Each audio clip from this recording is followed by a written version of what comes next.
ఆంధ్ర రాష్ట్రంలో జగనన్న ముఖ్యమంత్రిగా వచ్చిన అనంతరమే నాకు అన్ని సంక్షేమ పథకాలు వచ్చిందని మహిళా ఓటర్లు తమ సంతోషాన్ని వ్యక్తం చేశారు. ఆదివారం ఉదయం చిత్తూరు జిల్లా గంగాధర్ నెల్లూరు నియోజకవర్గము కార్వేట్ నగర మండలంలో వైసీపీ ఎన్నికల ప్రచారాన్ని స్థానిక ఎంపీపీ లతా బాలాజీ ఆధ్వర్యంలో నిర్వహించారు. ఈ కార్యక్రమానికి ముఖ్య అతిథులుగా డిప్యూటీ సీఎం నారాయణ స్వామి కుమార్తెలు వైసీపీ ఎమ్మెల్యే అభ్యర్థి కృపాలక్ష్మి, ప్రతిభా గాంధీలు మేనిఫెస్టోను ప్రతి గడపకు అందిస్తూ రాష్ట్ర ముఖ్యమంత్రి వైఎస్ జగన్మోహన్ రెడ్డి గత 5 ఏళ్లుగా చేపట్టిన సంక్షేమ పథకాలపైన వివరించారు. ఈ మేరకు రానున్న ఎన్నికల్లో సైతము మహిళలకు ఇలాంటి సంక్షేమ పథకాలు అందాలంటే మరోసారి జగనన్నను సీఎంగా గెలిపించుకోవడం ఎంతైనా అవసరం ఉందని వారు తెలియజేశారు. ఈ మేరకు ప్రజల నుండి డిప్యూటీ సీఎం నారాయణ స్వామి కుమార్తెలకు విశేష స్పందన వచ్చింది.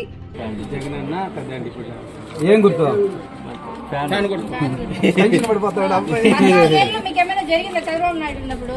కానీ మన జగనన్న వచ్చింది 5 ఏళ్ళైనా జరిగింది మనకి 3 సంవత్సరాలే. ఎందుకంటే 2 సంవత్సరాలు కరోనాలో పోయింది. ఈ 3 సంవత్సరాలే మన జగనన్న మనకి ఇంత అభివృద్ధి చేయించి మన బతుకులు అంత బాగా చేశారు. మనకి ఇంకా తరతరాలకి జగనన్నే ఉండాలి. అందరూ మీరే కాదు మీ కుటుంబంలో అందరికీ చెప్పి జగనన్నకి 2 ఓట్లు ఖచ్చితంగా వేయించి మన అన్నని మనం నిలబెట్టుకోవాలి. మనం చేసిన మేలు మనం రుణం తీర్చుకోవాలి. జై జగన్.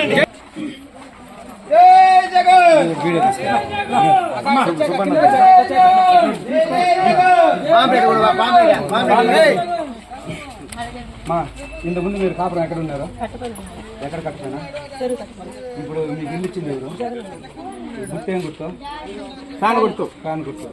ఇంతకుముందు చంద్రబాబు నాయుడు ఉన్నప్పుడు బాగుంది, జగన్ ఉండేటప్పుడు బాగుంది. ఎవరికి ఓటు ఎవరికి వేస్తారు? ఇల్లు ఇచ్చింది బిల్లులు అన్ని మీకు ఉన్నాయా? ఏం గుర్తు?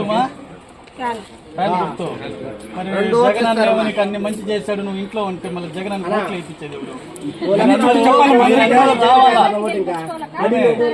మీరందరూ ముందుకు రావాలా జగన్ కోసం. మళ్ళా ఎవరో వచ్చేసి తెలుగుదేశం వచ్చి ఏదో 1000-2000 ఇచ్చేస్తే అవన్నీ నమ్మద్దండి. మళ్ళా మనం ఇప్పుడు జగన్ వచ్చినప్పుడు మీ బతుకులు బాగున్నాయి. ఇప్పుడు వచ్చే పథకాలు మనకి ఏవి రావు. ఈ రోజు మనం ఒక ఇంట్లో ఎండకి వానకి ఉన్నామంటే అది జగనన్న దయ. పేదవాళ్ళ కోసం పెట్టిన పార్టీ జగనన్న పార్టీ. అర్థమైందక్క. మనం ఆయన రుణం తీర్చుకోవాలి.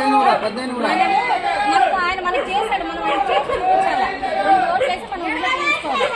జై జగన్. జై జగన్. 14 ఏళ్ళు చంద్రబాబు నాయుడు అన్న వచ్చాక మీకు అన్ని వచ్చింది. అమ్మఒడి వస్తుందా? పిల్లకాయలు బడికి పోతాండరా? పేద బిడ్డ పైకి రావాలంటే ఇంగ్లీష్ చదువులు కావాలి. అందుకోసం ప్రతి పేదవాడు బాగుండడానికి కోసం మన జగన్ అన్న మనకి నాడు నేడు ద్వారా ఇంగ్లీష్ మీడియం తెప్పించాడు. బైలింగ్వెల్ అనే కాన్సెప్ట్, ఇంగ్లీష్ చదివే కాన్సెప్ట్ ఫారిన్ దేశాల్లో ఉంటాయి, ఇక్కడెక్కడ లేదు. కానీ మన పేద బిడ్డ కూడా ఫారిన్ వెళ్ళి చదువుకోవాలి, బాగా చదువుకోవాలి, ఇంగ్లీష్ లో మాట్లాడాలని, ప్రతి పేదవాడు బాగుపడాలని జగన్ అన్న ఇంగ్లీష్ మీడియం తెచ్చాడు. సో ప్రతి పేదవాడు పైకి రావాలని జగనన్న ఉన్నాడు. వచ్చి అది చేస్తాము ఇది చేస్తామని చెప్తారు, ఏది నమ్మొద్దండి. మనం ఈ రోజు నీడకి ఉండాము అంటే అది జగనన్న దయ. మనము జగనన్న మనం చేశాడు కనుక మనం జగనన్నకి రుణం తీర్చుకోవాలి. ఎట్లా తీర్చుకుంటాము? ఓటు చేసి బంపర్ మెజార్టీతో జగనన్నను గెలిపించి తరతరాలు జగనన్న సీఎం లాగా ఉండేటట్టు మనం చేయాలి. జై